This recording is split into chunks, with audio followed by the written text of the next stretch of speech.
કામ કરતા હોય એના માટે નથી કહેતો હે દોસ્તો, જે લોકો હરામખોરી કરે છે ને એને જ કહું છું. જે કામ કરીને જે એની 26,000થી વધારે વેલ્યુ આપે છે ને એના માટે તો મારે એક શબ્દ ના કહેવાય, એને તો પગે પડું છું, એને વંદન છે મારા લાખો લાખ. પણ જે હરામખોરો કામ નથી કરતા, કામ ચોરી કરે છે, ભ્રષ્ટાચાર કરે છે, એ બધા માટે હું આ વાત કરું છું. અને એ લોકોએ ઓઢી લેવું, બીજા ના ઓઢી લેતા. રામ રામ દોસ્તો. તલાટીની પરીક્ષા દોસ્તો આવી રહી છે એવું લાગ્યું, કારણ કે બહુ કુદાકુદ અમુક નેતાઓ, યુવા નેતાઓ કુદાકુદ કરવા માંડ્યા.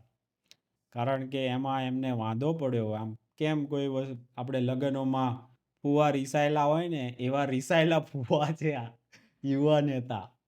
એ રિસાયેલા જ હોય, કાંઈક ને કાંઈક અંદરથી ખણખોદ કરીને કાઢી લાવે દોસ્તો, જેથી કરીને જે સાચીન આ પરીક્ષા આપી અને પોતાનું ભવિષ્ય બનાવવા માગતા હોય ને એ બધા જ ગેરમાર્ગે દોરાઈ જાય. અને એ લોકો ગમે એમ કરીને આ પરીક્ષાઓ રદ કરાવવા મથે ને, પણ એ લોકોનું ચાલવાનું નથી. આ પરીક્ષાની તારીખ ને બધું આવી ગયું છે, બધું. હવે આના વગર કાંઈ છૂટકો જ નથી. જે છે એ સ્વીકારી લેવાનું છે. જે સાચેન આ પરીક્ષાને જે પાસ કરવા માગે છે ને એ લોકો તો તૈયારી કરવા માંડ્યા છે, પણ જે હરામખોરો છે ને એ લોકોની આજે આપણે છે ને થોડોક ઉધડો લઈ લઈએ. બરાબર છે દોસ્તો? તો એક આ બધા ટ્વિટર પર કંઈક લખે છે ને તો એક જ ટ્વીટ 1000 વખત લખે છે. એક જ ટ્વીટ બધાની ગૌણ સેવા મદદનીશ ઇજનેરની જગ્યાઓ, જેમાં દર મહિને 49,000 પગાર છે, તો પણ તેમાં ફક્ત ને ફક્ત MCQ જ અને એક જ પરીક્ષા છે. અને એક રેવન્યુ તલાટી ખાલી 1900 ગ્રેડ પે અને પગાર 26,000, તેમાં પ્રિલિમ અને મેન્સ, અને મેન્સ MCQ નહીં, લેખિત. આ રીતનું બધા જ આ જ વસ્તુ છે ને 1000 વખત એ લોકો લખી રહ્યા છે, આ જ વસ્તુ. અને બીજી એક વસ્તુ લખે છે કે આમાં છેવાડાનો માણસ વ્યક્તિ કેવી રીતે પાસ કરશે, બીજી એમની આ ચિંતા છે. પહેલું તો દોસ્તો તમને છે ને પેલી જે 49,000 પગારવાળી જે જગ્યા છે ને એ તમને હેલી લાગતી હોય તો એ આપો ને. કોણ તમને રોકે છે? કોઈ તમને એમ લાગતું હોય કે પેલી હાવ હેલી છે એના કરતાં એ 1900 ગ્રેડ પે વાળી બહુ અઘરી પરીક્ષા છે, તો પેલી હેલી આપો. 49,000 પગાર લો. તમે શું લેવા 26,000માં દુઃખી થાવ છો? ત્યાં પરીક્ષા આપો, ખબર પડે કેમ એ રે MCQ વાળી પરીક્ષા એ હેલી હતી કે આ હેલી હતી. બંને આપી દો એટલે પણ ખબર પડી જશે તમને કે કઈ હેલી હતી. એટલે આવું કોઈ કમ્પેરિઝન કોઈની સાથે ના થાય. તલાટીની પરીક્ષાનું જે લાયકાતો જે આ લોકોએ નક્કી કર્યું છે એનું બીજા સાથે કરવાનું જ ના હોય. પટાવાળાની જોબ હાથે કે કોઈ પણ XYZ હાથે કોઈ કમ્પેરિઝન કરાય જ નહીં. આમાં તમને જે પ્રોબ્લેમ હોય ને એની જ વાત કરાય. બીજી ખાલી છે ને આ તમને ખોટા છે ને રવાડે ચડાવવાની તો જ વાત કરે છે આ બધા. કારણ કે આવી કોઈ કમ્પેરિઝન ચાલે જ નહીં. લાયકાત જે આમાં રાખી હોય એ જ લાયકાત તમે એમ કહો કે પેલામાં ઇજનેરીની છે, ચાલો આપણે એમ કરી લઈએ. હું આ ઇજનેરની જગ્યા માટે તમે લોકો ગ્રેજ્યુએટવાળા હશે આમાં તલાટીમાં આપી શકે. એ રાય આપી શકવાના છે ઇજનેરીમાં, આપી શકવાના. અને ઇજનેરીની પરીક્ષાની થોડીક વાત કરું દોસ્તો, તો ઇજનેરીની પરીક્ષા માટે પેલા 4 વર્ષ તનતોડ મહેનત કરીને એન્જિનિયર બન્યો હોય એ રહ્યો છે ને પ્રાઇવેટમાં પણ એની વેલ્યુ કેટલી હોય? મિનિમમ 25,000 થી 30,000 પગાર. કોન્ટ્રાક્ટ પર જાય ને, કોન્ટ્રાક્ટ પર કોઈ પણ કંપનીમાં કોન્ટ્રાક્ટ પર, તો પણ એટલો 25,000 થી 30,000 રૂપિયા ઉપર પગાર એની વેલ્યુ મળે. અને તમે બીજો છે આ ગ્રેજ્યુએટવાળા પણ આ તલાટીમાં તો આપી શકે ને, તો તમારી વેલ્યુ શું હોય? તમે કઢાવો, તમારી વેલ્યુ બી તો કઢાવવી પડે ને, કે તમે કેટલા પગારમાં નોકરી કરેલી હતી.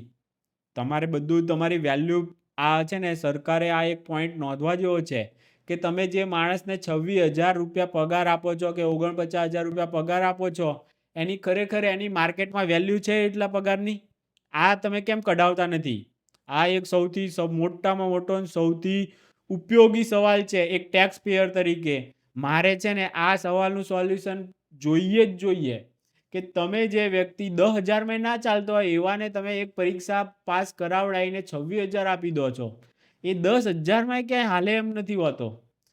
આ 49,000માં પણ ક્યાંય હાલે એવો નથી ને, એવો તો નથી આવી જતો ને. આ તમે MCQ ના પરીક્ષાઓથી એ પ્રાઇવેટમાં આવી MCQની કોઈ પરીક્ષા નહીં, કાંઈ જ નહીં, તો પણ એ લોકો કેવી રીતે તો કામ કરે છે, જોરદાર કામ કરે છે પ્રાઇવેટવાળા. એ પ્રાઇવેટના 10,000 વાળાને પણ બેહાડી દઈએ ને 49,000માં, તો એ માણસ રાજીનો રેડ થઈ અને આ 49,000માં જેટલો કામ કરતો હશે ને એનાથી 4 ગણું સારું કામ કરીને આપે. બોલો, પ્રાઇવેટમાં. શિક્ષકની જ ખાલી વાત કરી દઉં તમને. પ્રાઇવેટ સ્કૂલમાં કોઈ શિક્ષક હોય 15,000 પગારવાળો, અને એને તમે છે ને ડાયરેક્ટ અત્યારે જે સરકારી સ્કૂલમાં હોય ને એના ત્યાં લઈ જાઓ, એ જ ક્લાસમાં છે ને પેલાને છે ને ઘરે મોકલી દેવાનો. સરકારી અત્યારે જે હોય ને એનું જેટલા 5 વર્ષનું રિઝલ્ટ તો ખબર જ હશે કે આ કમસે કમ ગયા વર્ષમાં એ ક્લાસના છોકરાઓને કેટલા સારા માર્ક આવ્યા હતા, કેટલું આવ્યું હતું, બધું એ નોંધી રાખવાનું. અને પછી આ પ્રાઇવેટવાળા શિક્ષકને લઈને ત્યાં મૂક્યો અને પછી રિઝલ્ટ સુધર્યું કે ના સુધર્યું આવું કમ્પેરિઝન તો તરત દેખાઈ જાય ને કે આ બીજા ધોરણના છોકરાઓ હતા એમાં આટલા કંઈ આવડતું નહોતું, આટલું એમને આવડતું હતું, આટલું નહોતું આવડતું, આવી એક એક્ઝામથી ખબર પડી ગઈ હોય પહેલાં. અને એમાં પછી પ્રાઇવેટવાળા જે 15,000 વાળો છે એને ડાયરેક્ટ મૂકી દો, પછી એ 30,000 કે જે ગ્રેડ પે પ્રમાણે આવતો હોય એમાં, તો એમાં લાવીને મૂકી દો અને પછી એક વર્ષ એ ભણાવી લે અને પછી એનું રિઝલ્ટ જુઓ તો ખબર પડી જાય. પ્રાઇવેટવાળા 15,000માં કેવા છોકરાઓનું કેવું રિઝલ્ટ લાવે છે. પ્રાઇવેટમાં ભણાવતા હોય એ લોકોની પાસે પ્રાઇવેટવાળા કામ પણ જોરદાર લે, જ્યારે સરકારીમાં કોઈ કામ લેવાવાળું જ નહીં. એ હરામખોરી જેને કરવી હોય ને એ જ લોકો સરકારી નોકરીમાં જતા હોય. આવું લોકો કહેતા હોય, જે મહેનતુ લોકો હોય ને, સ્વાભિમાની લોકો, એ લોકો આવી વાતો કરે છે કે જે હરામખોરી કરવી છે, કામચોરી કરવી છે, ભ્રષ્ટાચાર કરવો છે, એ લોકો સરકારીમાં જાય છે. આવી તો વાતો થાય છે દોસ્તો, આ રિયાલિટી છે.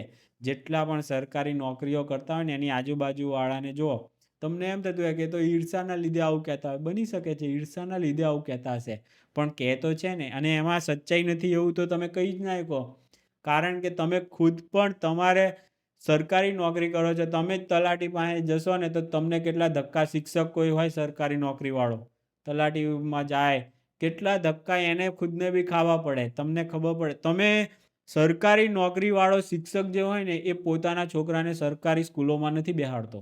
બોલો, એ ત્યાં ગામમાંય નથી રહેતો, અપડાઉન કરે, દૂર જે સિટીમાં હોય ને ત્યાં રહેતું હોય એનો પરિવાર, ત્યાં એના છોકરાઓનું ભવિષ્ય સારું થાય એટલે પ્રાઇવેટ સ્કૂલો ત્યાં મળી રહે, એટલે એને ભણાવવા માટે એ લોકો રહેતા હોય ત્યાં, અને પેલો અપડાઉન કરે. બોલો, સરકારી શિક્ષક, તલાટી કોઈ પણ હોય, એનું સારા બાળકોનું ફ્યુચર માટે એ લોકો શું કરે, પ્રાઇવેટમાં જ છોકરાઓને ભણાવે, પ્રાઇવેટ હોસ્પિટલો યુઝ કરે, બધું પ્રાઇવેટ. કોઈ પણ સરકારી નોકર છે ને ક્યારેય સરકારી સર્વિસનો યુઝ નહીં કરતો હોય. બોલો, આ રિયાલિટી છે. કારણ શું છે? કારણ કે એ લોકોને ખબર જ છે કે એ લોકો કેટલી પોતે કામચોરી કરે છે. પોતાના છોકરાને ભવિષ્ય બનાવવું હોય ને તો એ લોકો ભણાવે જ નહીં સરકારીમાં. આ રિયાલિટી છે અત્યારના જે સરકારી સિસ્ટમની છે ને એની. આ હદે હાવ સડી ગઈ છે. છતાં પણ એમાં હવે આવા પાછા વાંધા વચકા કાઢે છે કે આ લોકોએ જે પણ MCQનું ને પાછું લેખિતની પરીક્ષા મેન્સ લીધી ને આવું બધું લખે છે, તો એક પછી એક જોતા જઈએ આપણે. સરકારને વિનંતી કે હવે તલાટી બનવા ઇન્ટરવ્યૂ જ બાકી રહ્યું છે, એ પણ લઈ લો એટલે જે કંઈ બાકી રહ્યું છે બધું પતી જાય. આ એક બેન કહે છે પંડ્યા નિરાલી હિન્દુ.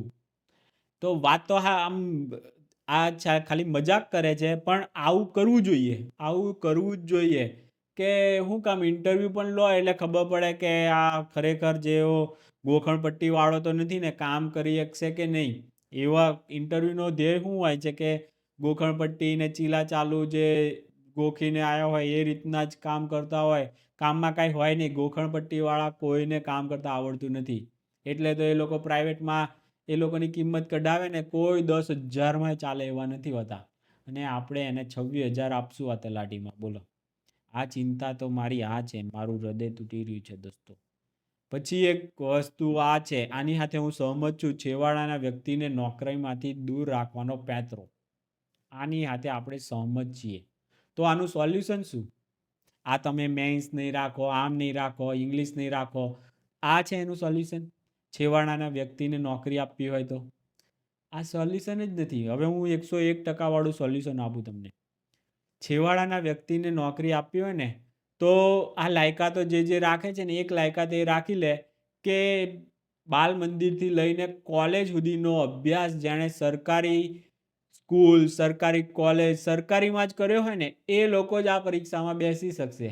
આ એક જ લાયકાત રાખે ને એટલે છેવાડાના વ્યક્તિઓ જ આવશે, બીજું કોઈ નહીં આવે. તમને બહુ ઉભરાય છે ને છેવાડાના વ્યક્તિઓ માટે પ્રેમ, તો જોઈએ તમે આવી કોઈ માંગણી કરશો? એ મોટા યુવા નેતાને કહેજો કે આ રીતની એક માંગણી કરો તો છેવાડાના વ્યક્તિઓને નોકરી મળશે. અને બીજો એક ઉપાય છે, બીજો તો ઉપાય આનાથી સોલિડ છે, એક નંબર. છેવાડાના સિવાય કોઈને નહીં થાય, તો મળે જ નહીં. અને છેવાડાના લોકો જ આનું સોલ્યુશન લાવી દે. ગાંધીનગરમાં બેસેલા આ બધા લોકો, ગૌણ સેવાન, ફલાણું, જીપીએસસી, આ બધા એ લોકો શું કામ તમારા ત્યાં નોકરી માટે જરૂર છે કોઈ તલાટીની, તો આ લોકો શું કામ નક્કી કરે કે કોણ ત્યાં આવશે? તમે શું કામ ના નક્કી કરો? ત્યાંના સરપંચથી લઈને આખું ગ્રામ પંચાયત, તમારે તલાટીની જરૂર છે, તમારે શિક્ષકની જરૂર છે, તમારે જે પણ વ્યક્તિઓની જરૂર છે જે પણ લાયકાત માટે, તો તમારા ગામ કે તમારી આજુબાજુના કે તમારા તાલુકાવાળાને જ તમે પરીક્ષા તમારી રીતે લઈ અને નોકરીઓ આપો, તો આ સોલ્યુશન આવી જશે, છેવાડાના વ્યક્તિને જ મળશે. હું તો કહું એ જ ગામવાળાને પહેલી પ્રાયોરિટી અપાય, તો શું છે કે એને ગામ છોડવું ના પડે ને તમારા ગામનો વિકાસ બી ત્યાંથી આ કરે. તો ત્યાંના જ શિક્ષકો, ત્યાંના જ તલાટી, ત્યાંના જ પોલીસ, આ બધું જ તમારું હોય ને તો કઈ મગજમારી જ ને. ગાંધીનગરવાળા શું બે કોડીના લોકો, એ લોકો નક્કી કરશે તમારા ગામમાં, અને હરખું નોકરી ના કરે તો તરત એને છૂટા પણ કરવાનો અધિકાર જો ગ્રામ પંચાયતને એને હોય, તો સારામાં સારું કામ મળશે, સારામાં સારા વ્યક્તિઓ તમારા તલાટીના ને શિક્ષકને બધી રીતના મળી રહેશે. આ સિમ્પલ સોલ્યુશન છે, આવતીકાલે થઈ શકે. એટલા ગ્રામ પંચાયતો પછી એક વખત શરૂ કરે એટલે એમાં કાંઈ પણ ભૂલો હોય તો એ સુધારે કરવાની, ને પછી એકદમ સ્ટાન્ડર્ડ લેવલે આવતા 5 થી 10 વર્ષમાં થઈ જાય. એકદમ સ્ટાન્ડર્ડ લેવલનું છે ને એ લોકો જે તલાટી ને બધાને લેતા થઈ જશે 5 થી 10 જ વર્ષમાં, બોલો. અને હરામખોરોની તરત નિકાલ થઈ જાય. આમાં તો કોઈ એક વખત તમે આ પરીક્ષાઓથી પાસ કરીને એક વખત એને સરકારી નોકરી આપી દીધી પછી તો છે ને આ એવી છે ને તો પેલું હોય ને પનોતી લાગી ગઈ, આમ પનોતી લાગી ગઈ પછી કોઈ રીતે જાય જ નહીં.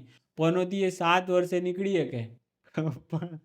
પણ આમાં જે ખોટા લોકો એક વખત સરકારી નોકરી મેળવી લીધી ને, હરામખોરીવાળા, ભ્રષ્ટાચારીવાળા, અને એને કામ નથી કરવું, કામચોરીવાળા, આવા બધા એક વખત આવી ગયા, એને કોઈ બાપ પણ હટાવી ના શકે, બોલો. આ એક તો સૌથી મોટો ગેરફાયદો છે આ બધી પરીક્ષાઓથી જે લોકોને સરકારી નોકરી મળે છે ને એનો.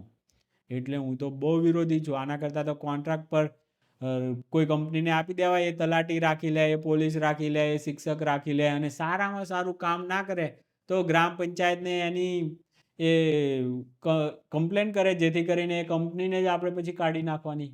સરખું કામ ના આપે તો આખી કંપની જ જતી રહે. એટલે તમે જોશો ને તો રિઝલ્ટથી લઈને બધો જ ભયંકર સુધારો આવશે.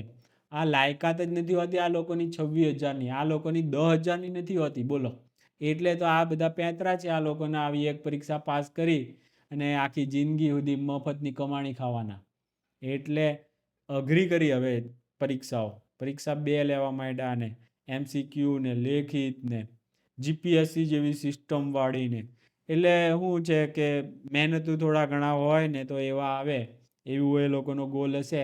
આની પાછળ તર્ક શું છે એ લોકો સવાલ પૂછે કે તર્ક શું છે આની પાછળ. એટલે એ તર્ક જે તમને લોકોને નથી હોય ને એ હું તમને કહી દઉં તો તર્ક તમારો એની પાછળનો તર્ક શું, ગૌણ સેવા આનો કોઈ તર્ક આપી શકશે એવું પૂછે છે બધા. કે રેવન્યુ તલાટી ખાલી 1900 ગ્રેડ પે અને પગાર 26,000, એમાં પ્રિલિમ અને મેન્સ પણ MCQ ને લેખિત, શું ગૌણ સેવા આનો તર્ક આપી શકશે, આવું પૂછે છે. તો હું તર્ક આપી દઉં તમને કે શું કામ. કારણ કે આમાં થોડાક મહેનતું, લખવામાં કામચોર તો નથી ને, આમ ટીક કરવાવાળા, પછી પેપર ચોરી કરવાવાળા, એવા લોકો પેપર ફોડીને પછી આવી ગયા હોય એવા બધા નથી ને. એવું બધું આ લોકોનો તર્ક હશે, હું તમને આપી દઉં તર્ક. એ લોકો બિચારા ક્યાં સુધી તર્ક આપવા બે. તો આ રીતનું છે દોસ્તો. આ એક પરીક્ષા આવી છે જેને ખરેખર તૈયારી કરવી છે ને એ તો તૈયારી કરી અને મહેનત કરવા માંડ્યા છે. પણ જેટલા આરામ કરો છે ને એ તમને અહીંયા પછી દેખાડે છે. સૌથી વધારે તો આમાં ક્લાસીસો વાળા છે ને આ ઘી હોમવા વાળા છે. તો મારે તો ખાસ છે ને સરકારી તંત્રને વિનંતી છે કે આમાં જે આગમાં ઘી લગાડવા વાળા છે ને જેટલા ક્લાસીસ વાળા એ લોકો ઉપર છે ને કંઈક બેન લગાવો કે કંઈક એવી કંઈક કરો કે એમના એક પણ વ્યક્તિ છે ને પાસ જ ના થાય એવું કંઈક કરો કે એ લોકોને નપાસ જ થાય, ડાયરેક્ટ બ્લેક લિસ્ટમાં જતો જ રહે એનો વિદ્યાર્થી. આવું બધું કંઈક કરશો ને તો આ બધું છે ને આગ લગાડવા વાળા થોડાક શાંત થશે. બાકી આ તો કોઈ પણ આમાં તમે જેટલા પણ તમારે આમાંથી વિરોધ કરવા હોય ને એટલા નીકળે, હજારો વિરોધ નીકળે. પણ એ જ કરવાનું છે. તમે આંદોલન કરવા અહીંયા પરીક્ષાઓ લેવાની છે, અત્યારથી જ આ આંદોલન કરવાનો તો આ કામ કરવાનું જ નથી. આને નોકરી મળી ગઈ તો આ આંદોલનના જ રવાડે બેઠા બેઠા બસ હેશટેગ ચલાવ્યા કરશે મોબાઈલ લઈને જ્યારે હોય ત્યારે. અમુક કેટલાય સરકારી નોકરીવાળા પણ આ હેશટેગ ચલાવી રહ્યા છે. તો એની ઉપર પણ કંઈક થતી હોય તો કાર્યવાહી કરો એવી પણ મારી માંગણી છે કે આ બધા હેશટેગો ક્લાસીસવાળા છે કે કોણ કોણ ચલાવે છે ને બધા ઉપર બ્લેક લિસ્ટેડ કરો આ બધાને, એવી મારી વિનંતી છે. જો બધા સેમ ટુ સેમ આ જ વસ્તુ લખે છે, ગૌણ સેવાની મદદનીશ ઇજનેરની જગ્યામાં જેમાં દર મહિને 49,000 પગાર છે તો પણ તેમાં ફક્ત ને ફક્ત MCQ જ અને એક જ પરીક્ષા છે અને એક રેવન્યુ તલાટી ખાલી 1900 ગ્રેડ પે અને પગાર 26,000, એમાં પ્રિલિમ અને મેન્સ પણ MCQ નહીં, ખાલી લેખિત. એટલે શું ગૌણ સેવા આનો કોઈ તર્ક આપી શકશે? બધા આ જ પૂછે છે. આનો તર્ક આપી શકશે? નહીં આપી શકે એ તર્ક. તમારા પર કોઈ તર્ક એ લોકો નહીં આપે. તમારે હવે પરીક્ષા આપવી હોય તો આપો. હું તો કહું છું તમે વિરોધ છે ને આ વખતે બતાવી દો વિરોધ કરીને કે એક પણ વિદ્યાર્થી તલાટીની પરીક્ષા આપવા માટે ફોર્મ નહીં ભરે. પછી એક વસ્તુ કહે છે આ લોકો કે 40% ઉપર માર્ક લાવશે ને તો જ પરીક્ષાની ફી પાછી મળશે, નહીંતર પાછી નહીં મળે. એટલે મને તો એમ હતું કે કંઈક હશે 50,000 લાખ રૂપિયા જેવી ફી. 400-500 રૂપિયા ફી છે દોસ્તો. 500 રૂપિયા ફી પાછી 40% કે ઉપર કે નીચે આ બધું શું છે? આપવાની જ ના હોય. ફી એ ફી. આ બધી પરીક્ષા આ લોકો માટે આખું મેનેજ કરવાની કેટલો ખર્ચો લાગી જશે. તો આ તો કમાણીનો સાધન બનાવો. સરકારને મારી વિનંતી છે કે આ પરીક્ષાની આટલી બધી ડિમાન્ડ છે, જે પરીક્ષા માટે આ 2300 કે જેટલા પણ જગ્યા માટે લાખ કે 10 લાખ ફોર્મ ભરાવાના હોય તો આ ફોર્મની છે ને કમસે કમ 10,000 થી 20,000 રૂપિયા ફી રાખો, જેથી કરીને આ લોકોનો પગાર પણ આવતા 5-10 વર્ષ સુધીનો પગાર પણ નીકળી જાય. એ રીતની પરીક્ષાઓ હોવી જોઈએ એવી મારી નમ્ર વિનંતી છે. એટલે 10,000 પગાર રાખશો તો ફી રાખશો તો કમસે કમ જે લોકોને એમ છે કે ના હું આમાં સારા માર્ક્સ લાવી શકીશ, અને પછી 80%થી ઉપર જે લાવે ને એ બધાને ફી પરત કરો.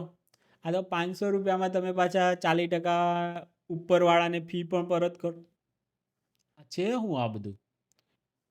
એવું તમને લાગે કે જે ગરીબ વર્ગનો છે એના માટે ફ્રી રાખી દો, ફ્રી, મફત.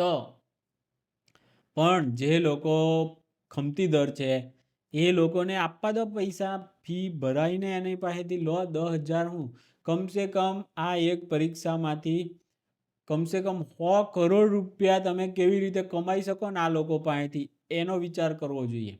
આ ફીઓ મેં જોઈ 14,000, 20,000 આવું તલાટીના માટે ફીઓ શરૂ કરી નાખી છે.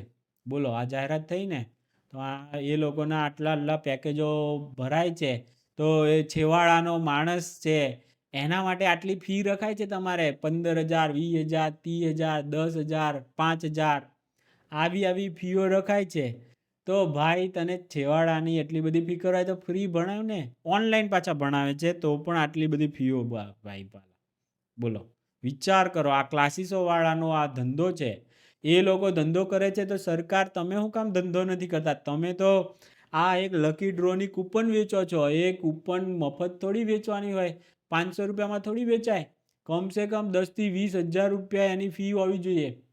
અને 3 એક વસ્તુ કહેવાની રહી ગઈ છે, 45 વર્ષ સુધી તો લઈ ગયા. 33 વર્ષથી 35 વર્ષ લઈ ગયા. અને પાછી ઘણું બધું બીજું પણ છે ને, તો એમાં 45 વર્ષ સુધીની એ દેખાડે છે વય મર્યાદા. હું છે હું 20 થી લઈને 45 વર્ષ સુધીના. તો ભાઈ પછી 75 સુધીનું કરો. 75 નહીં, હું તો કહું 85 સુધીનું કરો, જેથી કરીને મોદી સાહેબ હમણાં 75માં રિટાયર કદાચ થઈ જાય ને હમણાં PM પદથી, તો એમને પરીક્ષા આપવાનું મન થાય તો આપી દે.